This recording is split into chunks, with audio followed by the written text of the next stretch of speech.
What's up, everybody? In this video, we're going to learn how to build a circuit using motors and an H-bridge motor driver chip.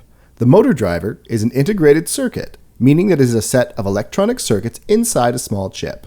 The motor driver in your kit can be used to control two motors independently.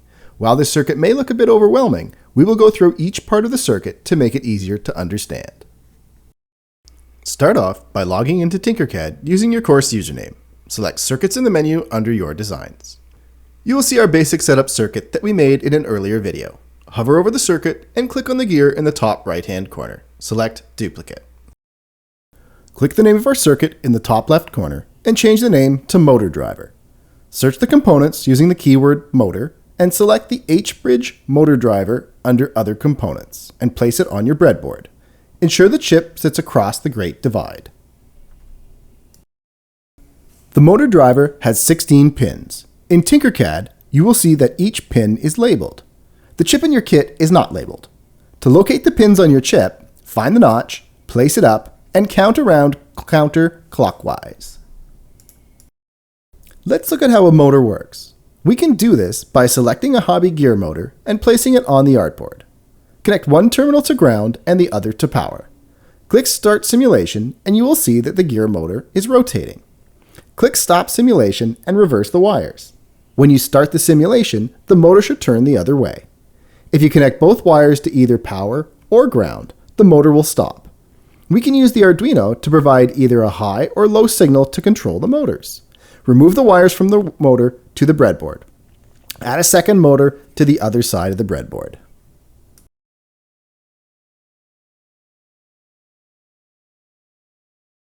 An H-bridge allows us to control speed and direction of a motor. We control the H-bridge with digital signals for direction. We can use analog signals for speed. Doing so gives us the ability to make the wheels go forward, backward, or stop. We can rotate the motors in different directions to turn left or right. Great!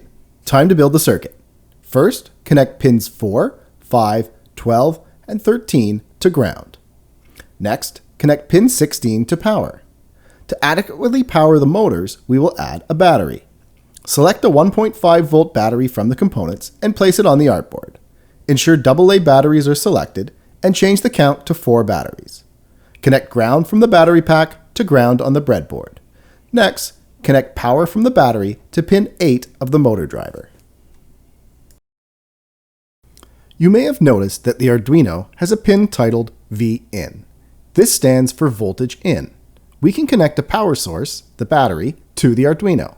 Connect pin 8 from the motor driver to VIN on the Arduino.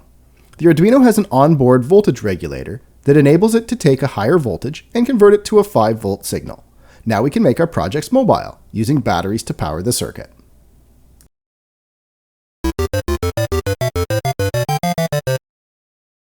When you build the circuit, do not connect the battery pack until you want to turn on the Arduino. Let's connect one motor to the Arduino. Connect one terminal of the motor to pin 3, output 1, and the other terminal to pin 6, output 2, on the motor driver. Connect pin 1, enable 1 and 2, from the motor driver to pin 3 on the Arduino. The enable pin is an analog output. As such, we need to connect it to a pin with a tilde. Connect pin 2, input 1, from the motor driver to pin 4 on the Arduino. Last, connect pin 7, input 2, from the motor driver to pin 5 on the Arduino. I'm going to color code my wires so we can visually see the inputs and outputs. Let's connect the second motor to the Arduino.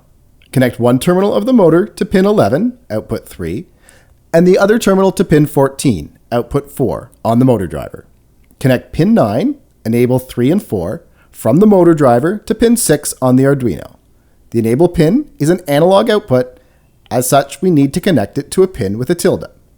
Connect pin 10, input 3, from the motor driver to pin 7 on the Arduino. Last, connect pin 15, input 4, from the motor driver to pin 8 on the Arduino. Once again, I'm going to color code my wires so we can visually see the inputs and outputs. Great job! We've built our circuit connecting our motor driver, battery, motors, and Arduino. When you build this circuit, make sure to double check your wiring. At the end of this video, you should have a better understanding of what a motor driver chip is, how to control motors, and how to power the Arduino with a battery pack.